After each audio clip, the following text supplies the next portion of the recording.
వార్తా విశేషాల సమాహారం TS24 న్యూస్ కి స్వాగతం. గ్రామీణ ప్రాంతాల్లోని విద్యార్థులకు నాణ్యమైన విద్యను అందించడమే లక్ష్యం అని ఉప ముఖ్యమంత్రి కడియం శ్రీహరి అన్నారు. ఈ రోజు సిరిసిల్ల రాజన్న జిల్లాలో తొలిసారిగా రాష్ట్ర ఉప ముఖ్యమంత్రి కోనరావుపేట మండలంలో పర్యటించారు. పలు అభివృద్ధి కార్యక్రమాలు ప్రారంభించారు.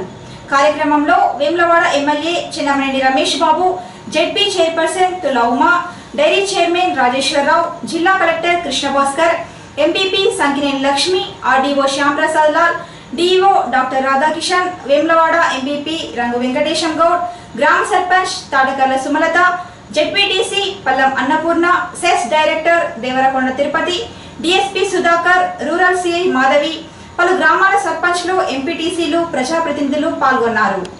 12వ తరగతి వరకు ఇంగ్లీష్ మీడియంలో మనం విద్యను అందిస్తున్నాం. ఒక మండలానికి ఒక మోడల్ స్కూల్ దాదాపుగా ఏర్పాటు చేసుకున్నాం. ఆ మండలంలో ఉన్న అన్ని గ్రామాలకు చెందిన పిల్లలందరూ కూడా మోడల్ స్కూల్కి వచ్చి ఇంగ్లీష్ మీడియం విద్యను అభ్యసిస్తున్నారు. దాదాపుగా అన్ని మోడల్ స్కూల్స్లలో టీచర్స్ ఉన్నారు. ఎక్కడైనా ఒకరో ఇద్దరు లేకపోతే ఒక గ్రామ పంచాయతీ సర్పంచ్ కానీ ఒక ఎంపీటీసీ కానీ ఆ గ్రామంలో ఆ స్కూల్లో మంచినీరు లేదు అంటే సిగ్గుపడాలని చెప్పి సందర్భంగా గుర్తు చేస్తున్నా. ఇది మీ బాధ్యత. 50,000కు ₹1,00,000 కూడా ప్రభుత్వం రావాలి, వాళ్ళే చేయాలని ఆలోచన చేయొద్దు. జిల్లా కలెక్టర్ గారు రిటర్న్ ఇన్స్ట్రక్షన్స్ ఇవ్వాలి ఆల్ గ్రామ పంచాయతీలకు. మీరు మీ గ్రామంలో ఉన్న పాఠశాలలో కానీ మీ గ్రామంలో ఉన్న హాస్పిటల్లో కానీ డ్రింకింగ్ వాటర్ ఇస్తున్నారా లేదా, ట్యాప్ కనెక్షన్ ఉన్నదా లేదా, లేకుంటే ఇమీడియట్ గా పైప్ లైన్ వేసి ముందుగా మీరు అక్కడ ఇస్తేనే మీ బిల్స్ పాస్ చేస్తామని ఒక ఆర్డర్ మీరు ఇస్తే చచ్చుకుంటూ అందరూ చేస్తారని చెప్పి ఈ సందర్భంగా నేను సవినయంగా తెలియజేస్తాను. ఎందుకంటే స్కూల్ అనేది మన గ్రామ పంచాయతీ ప్రాపర్టీ. స్కూల్ చదువుకునే బిడ్డలందరూ మన గ్రామ పంచాయతీకి సంబంధించిన వాళ్ళే, మన గ్రామానికి చెందిన వాళ్ళే.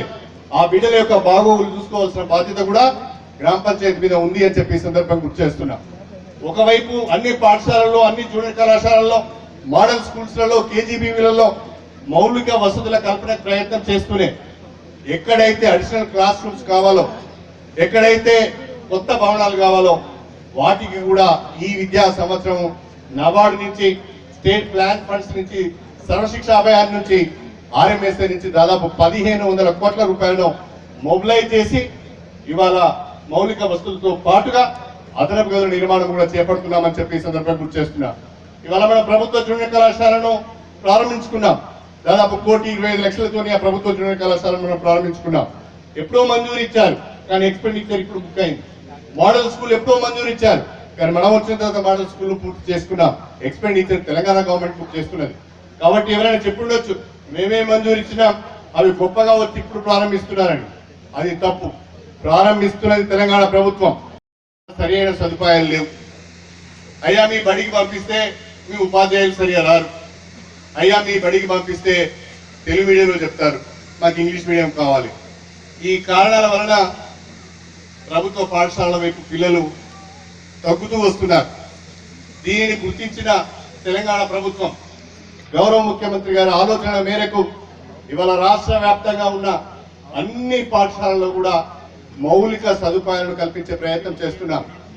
అన్ని పాఠశాలల్లో కూడా తప్పకుండా టాయిలెట్స్ ఉండాలని, టాయిలెట్ నిర్మాణం చేయడమే కాకుండా ఆ టాయిలెట్ ఫంక్షనింగ్ లో ఉండాలని, ఆ టాయిలెట్ ఫంక్షనింగ్ లో ఉంటే రన్నింగ్ వాటర్ ఉండాలని, దాన్ని రోజు శుభ్రం చేయడానికి ఒక వర్కర్ కూడా ఉండాలని నిర్ణయం తీసుకొని ఈ విద్యా సంవత్సరము అన్ని పాఠశాలలకు కూడా స్కూల్ గ్రాంట్స్ పెంచిన ప్రభుత్వం తెలంగాణ ప్రభుత్వం అని చెప్పి ఇవాళ నేను ఎమ్మెల్యే గారిని ఒకటే అడుగుతున్నా, కలెక్టర్ గారిని అడుగుతున్నా, మీ యొక్క జిల్లాలో కానీ మీ నియోజకవర్గంలో ఉన్న ఉన్నత పాఠశాలల్లో సంవత్సరానికి ₹1,00,000 స్కూల్ గ్రాంట్ ఇస్తున్నాం.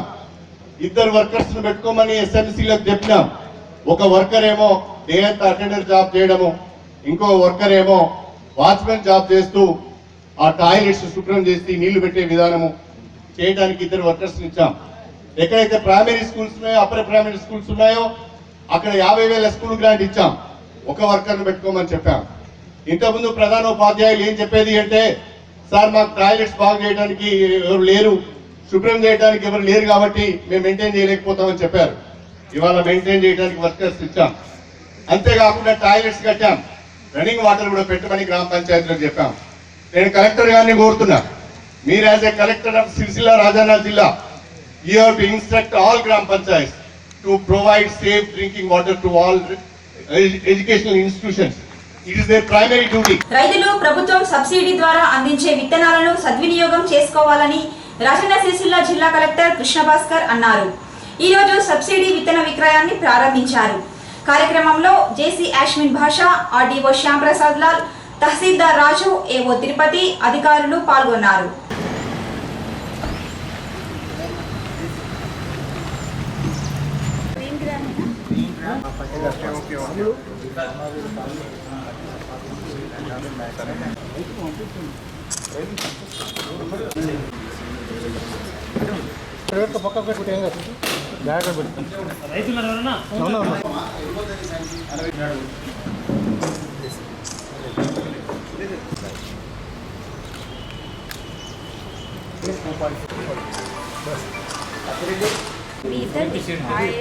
నేను చూస్తాను, నేను అంత కంపైల్ చేస్తాను. ఇక్కడ మా డిసిఎంఎస్ నుంచి అది మొత్తం నార్మల్ ఏరియా డ్రాప్ వైజ్ ఇస్తాను.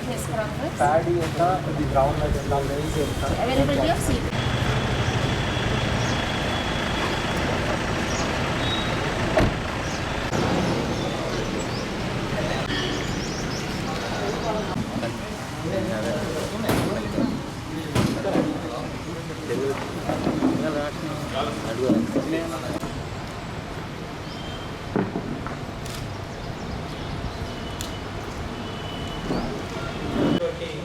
మొత్తం సీడ్స్ ఇక్కడ అందుబాటులో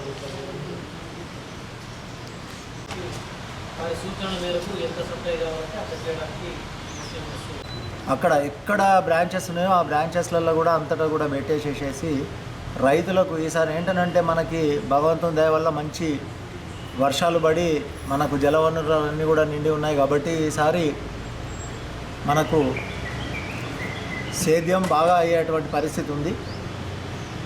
కొంత ప్రధాన పంటలైనటువంటి వరి, తర్వాత మొక్కజొన్న, కొంత మనకు పెసర, మినుములు, కొంత నల్లరేగళ్ళల్లో మంచి శనగలు కూడా మనం రైతులకు అందరికీ కూడా ఈ 33.3% రాయితీతోటి అందుబాటులో ఉంచే క్రమంలో అన్ని రకాల చర్యలు మనం తీసుకున్నాం. దానికి తోడు మన DCMS district cooperative marketing society అధ్యక్షుల వారు, తర్వాత స్టాఫ్ కూడా చాలా వరకు మనకు రైతాంగానికి ఎప్పటికప్పుడు అందుబాటులో ఉండి ఇక్కడ ఒక స్టాఫ్ను కూడా పెట్టడం జరుగుతుంది. ఏఓ గారు అవన్నీ కూడా చూసుకుంటూ ఉన్నారు. ఏఓ గారు ఏదైతే పర్మిట్స్ ఇస్తారో ఆ పర్మిట్స్ వెంటనే వచ్చిన రైతులకు ఎక్కడ కూడా ఆలస్యం జరగకుండా వచ్చిన వెంటనే తక్షణమే వాళ్ళకి పర్మిట్ ఇష్యూ చేయడము, తర్వాత వాళ్ళకి స్టాక్స్ ఇచ్చి పంపించడం అనేది అన్ని విధాలా మేము చర్యలు తీసుకుంటున్నాము. ఇంకొకటి ఏంటంటే రైతులకు కూడా మనము పత్రికా మిత్రుల ద్వారా తెలియజేసేది ఏంటంటే ఎవరైనా విత్తనాల కొరకు వచ్చినప్పుడు ఖచ్చితంగా వాళ్ళ పట్టేదారు పాస్బుక్ తీసుకొని వచ్చినట్లయితే ఎక్కడ ఆలస్యం కాకుండా వెంటనే వాళ్ళకు కావాల్సినటువంటి విత్తనాలు వెంటనే ఇవ్వడం జరుగుతుందని చెప్పేసి తెలియజేస్తున్నాం. రాజన్న సిరిసిల్ల జిల్లాలో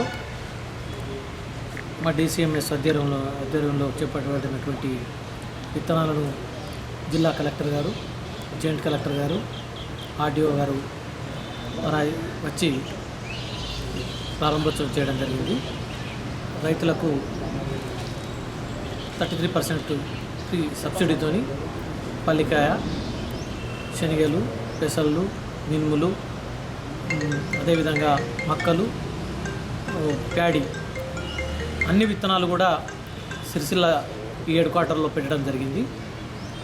రైతు సోదరులకు ముఖ్యంగా విజ్ఞప్తి చేసేది ఏంటంటే మేలు రకమైనటువంటి విత్తనాలు డిసిఎంఎస్ ద్వారా అమ్మడం జరుగుతుంది కాబట్టి ఈ అవకాశాన్ని సిరిసిల్ల రాజన్న జిల్లా రైతు సోదరులంతా సద్వినియోగం చేసుకోవాలని చెప్పి ఈ సందర్భంగా కోరుతాం.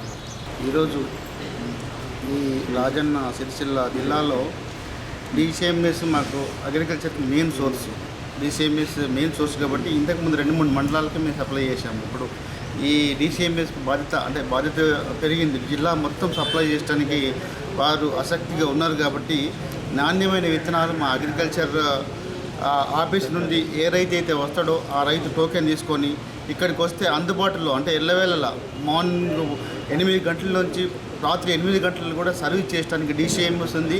అగ్రికల్చర్ స్టాప్ ఉన్నది కాబట్టి ఇందులో ఏం సందేహం లేదు. ఎవరైతే రైతులు విత్తనాలు కావాలనుకున్నారో వారందరూ పాస్బుక్ తెచ్చుకొని సకాలంలో తీసుకొని సకాలంలో పంటలు వేసుకోవాలని కోర్సు 28 సంవత్సరాలు నేను ఇక్కడ పనిచేసింది 28 years సర్వీస్ ఇచ్చాను.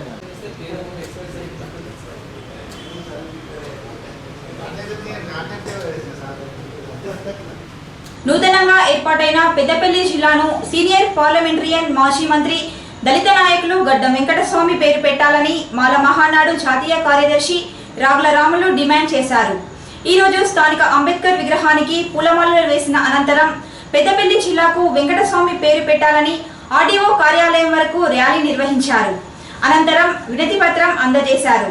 కార్యక్రమంలో రాష్ట్ర అధ్యక్షులు పసుల రామ్మూర్తి, బొగ్గుల మల్లేశం, నాలుక సత్యం, జక్కుల యాదగిరి, ఎడ్ల రాజ్ కుమార్, బూర విష్ణు తదితరులు పాల్గొన్నారు.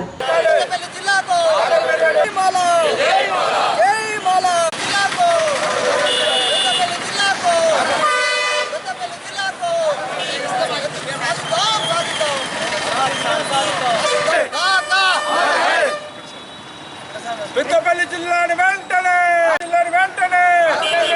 పెద్దపల్లి జిల్లాని వెంటనే పెద్దపల్లి జిల్లాని వెంటనే పెద్దపల్లి జిల్లాని వెంటనే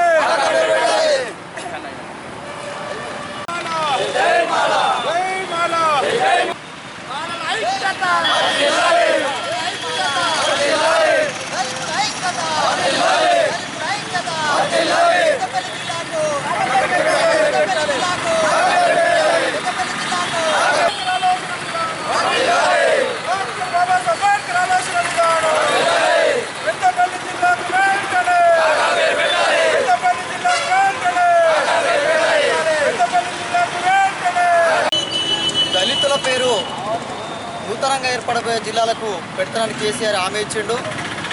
కానీ కనిపించని దేవతల పేర్లు పెట్టిండు. ఈ భారతదేశానికి అన్ని విధాల 6 సార్ల ఎంపీ, 3 సార్ల ఎమ్మెల్యే కలిసి 4 సార్లు మంత్రి పదవి చేసి ఎన్నో సేవలు అందించిన గడ్డం వెంకటస్వామి కాక పేరు పెట్టకపోవడం బాధాకరం. మొదటి నుండి కూడా పెద్దపల్లికి 6 సార్లు ఎంపీ అయినా పెద్దపల్లి చుట్టూ సేవలు చేసిన పెద్దపల్లికి ఎన్నో రకాల ఫ్యాక్టరీలు కానీ సింగరేణి కానీ అభివృద్ధి చేసిన కాకాకు పెద్దపల్లి జిల్లాకు పేరు పెట్టాలని డిమాండ్ చేస్తున్నాం. అలాగే కాక చేసిన సేవలను గుర్తించి కేసీఆర్ గారు హాస్పిటల్లో ఉన్నప్పుడు పలకరించిన సమయంలో కూడా హామీ ఇవ్వడం జరిగింది. అదే ఆంధ్ర పాలకులు ఉన్నప్పుడు ఒక ప్రధానమంత్రి, ముఖ్యమంత్రి కావాల్సిన కాకాను అనగదొక్కిర్రు. కేసీఆర్ గారు ఆ మాటను ఒప్పుకున్నాడు. ఇప్పటికైనా కాక చేసిన సేవలను గుర్తించి పెద్దపల్లి జిల్లాకు పెట్టాలని డిమాండ్ చేస్తున్నాం. ఒకవేళ పెట్టని పక్షంలో రాష్ట్ర వ్యాప్తంగా అన్ని జిల్లాలు తిరిగి మా ఉద్యమాన్ని కొనసాగిస్తాం. పెద్దపల్లి జిల్లా కాక పేరును సాధించుకుంటామని కూడా మరొకసారి ఈ కేసీఆర్ ప్రభుత్వానికి హెచ్చరిస్తున్నాం. అనుసరించి ఏదైతే ఆర్టికల్ 3 ప్రకారంగా మరి చేసినావో మన ముఖ్యమంత్రి అయినటువంటి కేసీఆర్ గారికి విజ్ఞప్తి చేస్తున్నాము. మరి తెలంగాణ విషయం కానీ దళితుల విషయం కానీ దేశాన్ని ఒక ఎముక లెక్క ఉండి ఎంతో సేవ చేసినటువంటి మరి గడ్డం వెంకటస్వామి గారి పేరు పెద్దపల్లిలో కంపల్సరీగా పెట్టాలని చెప్పి మేము మీకు విజ్ఞప్తి చేస్తున్నాం. ఎందుకంటే ఆయనే ఆ పేరు పెట్టడానికి అర్హుడు. ఎందుకంటే ఈ దేశంలో ఉంటున్నటువంటి పరిస్థితుల్లో కూడా అనేక సేవలు అందించి బీసీ, ఎస్సీ, ఎస్టీ, మైనార్టీలకు కానీ ఏ భేదం లేకుండా ఆయన సేవ అందించినటువంటి పరిస్థితిలో వారి తెలంగాణ కోసం కూడా అయినంత త్యాగము మరి రుణపడి ఉంది. వారి కుటుంబం కూడా నేటి వరకు కూడా మరి తెలంగాణ కోసం రుణపడి ఉన్నది వారి కుటుంబము. వారు చేసినటువంటి సేవలను గుర్తించి పెద్దపల్లి జిల్లాకు వెంటనే కాకా పేరు పెట్టాలని చెప్పి మేము విజ్ఞప్తి చెప్తున్నాం. ఒకవేళ లేని పక్షంలో మరి ఈ రాష్ట్రం అంతట్లో కూడా మరి ధర్నాలు, రస్తారోకాలు మరి ఉద్యమాలను లేపట్టేటువంటి పరిస్థితిని మరి మేము చేస్తామని చెప్పి ఈ ప్రభుత్వానికి కేసీఆర్ గారికి సద్వినంగా విజ్ఞప్తి చేస్తున్నాం. బహుజన టీచర్స్ అసోసియేషన్ రాజన్న సిరిసిల్ల జిల్లా అధ్యక్షునిగా మార్వాడి గంగరాజు ఎన్నికయ్యారు. ఈ రోజు పట్టణంలోని శివనగర్ బాలుర పాఠశాల ఆవరణలో జరిగిన సమావేశంలో బహుజన టీచర్స్ అసోసియేషన్ రాజన్న సిరిసిల్ల జిల్లా నూతన కార్యవర్గాన్ని ఎన్నుకున్నారు. అధ్యక్షులుగా మార్వాడి గంగరాజు, ప్రధాన కార్యదర్శిగా అంబాడి రమేష్, అసోసియేటెడ్ అధ్యక్షుడిగా కోనేటి సమ్మయ్య, ఉపాధ్యక్షులుగా కుంట విశ్వనాథ్, బూట్ల కనకయ్య పలువురు కార్యవర్గ సభ్యులుగా ఎన్నికయ్యారు. రాజన్న సిరిసిల్ల జిల్లా డిగ్రీ కళాశాలల యాజమాన్య కమిటీ ఎన్నికలు ఈ రోజు నిర్వహించారు.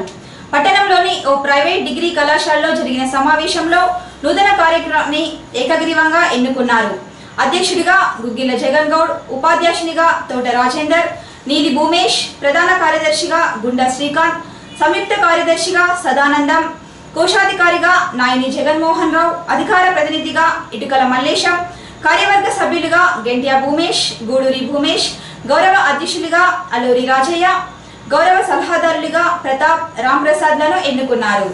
విద్యార్థులు చదువుపై శ్రద్ధ నిలపాలని పట్టణ సీఐ విజయ్ కుమార్ అన్నారు. ఈ రోజు పోలీస్ అమరవీరుల సంస్మరణ వారోత్సవాల్లో భాగంగా పట్టణంలోని దయానంద్ మెమోరియల్ ట్రస్ట్ లో విద్యార్థులు పెన్నులు, నోటు పుస్తకాలు పంపిణీ చేశారు. ఈ కార్యక్రమంలో SI Srinivas, ASI Ramachandram, Dayanand memorial trust నిర్వాహకులు బోడ రవీందర్, శ్రీనివాస్, పాత సుధాకర్, తెలంగాణ జాగృతి జిల్లా కో కన్వీనర్ చూపెల్లి నాగేందర్ తదితరులు పాల్గొన్నారు. సందర్భంగా దయానంద్ మెమోరియల్ ట్రస్ట్కు చేసినటువంటి పట్టణ సిఐ విజయ్ కుమార్ గారికి, ఎస్ఐ శ్రీనివాస్ సార్ గారికి మరియు పోలీసు మిత్ర బృందానికి ఈరోజు స్వాగతం, సుస్వాగతం. అమరవీరులను తలుచుకొని ఈ వారోత్సవాలు చేయడం అనేది చాలా మంచి పరిణామం.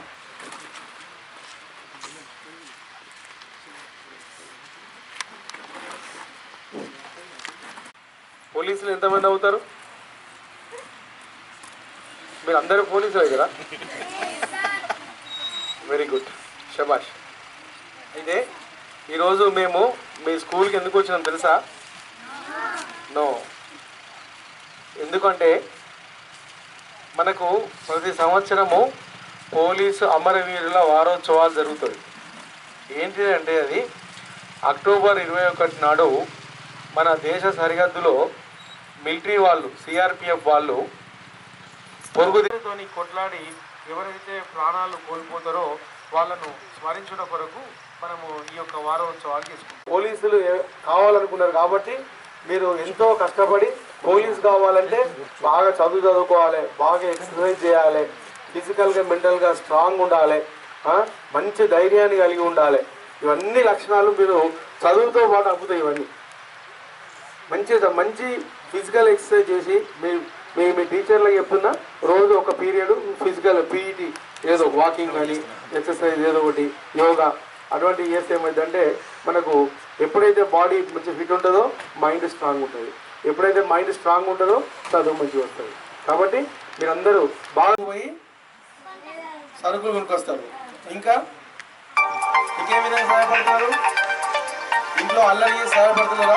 ఒకటి ఉన్నది, అక్కడికి వెళ్ళాలని చెప్పేసి వాళ్ళకి వచ్చిన ఆలోచన అనేది ఎందుకు వచ్చిందంటే ఇక్కడ మీరు చదువుతున్నారు, బయట పోతున్నారు, మంచి విద్యార్థులుగా పేరు తెచ్చుకోవాలి. ప్రస్తుతి మీ తల్లిదండ్రులది రాజీవ్ నగర్ అనే గ్రామంది, ముష్టిపల్లి అనే గ్రామంది పేరు తీసుకురావాలంటే మీరందరూ చాలా కష్టపడి మంచి ఉన్నతంగా వెళ్ళాలి. కాబట్టి చాలా కష్టపడి చదువుకోవాలని చెప్పేసి ఈ సందర్భంగా మిమ్మల్ని కోరుతున్నాము. ఈ కార్యక్రమంలో మీకు ఇవ్వడానికి తీసుకొచ్చిన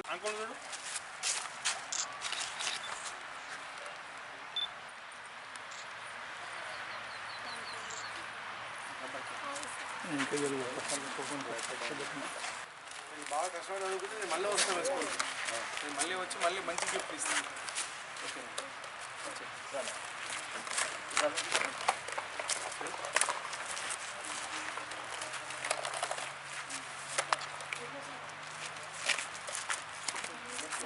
రండి, 1 by 1 రండి.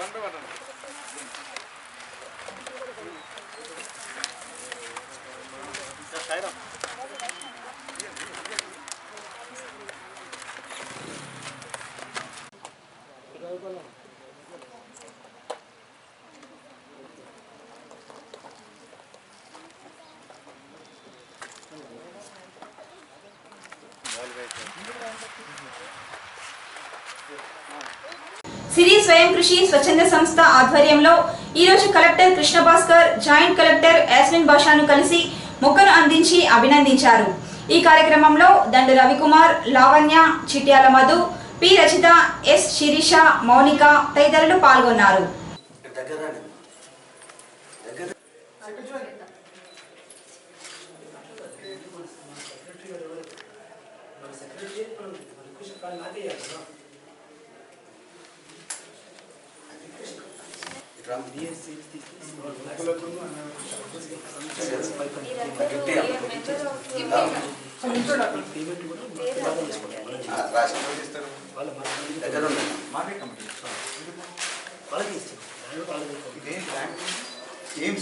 ఈ వార్తలు ఇంతటితో సమాప్తం. తిరిగి ప్రసారమయ్యే TH24 న్యూస్ లో మళ్ళీ కలుద్దాం. అంతవరకు సెలవు. నమస్కారం.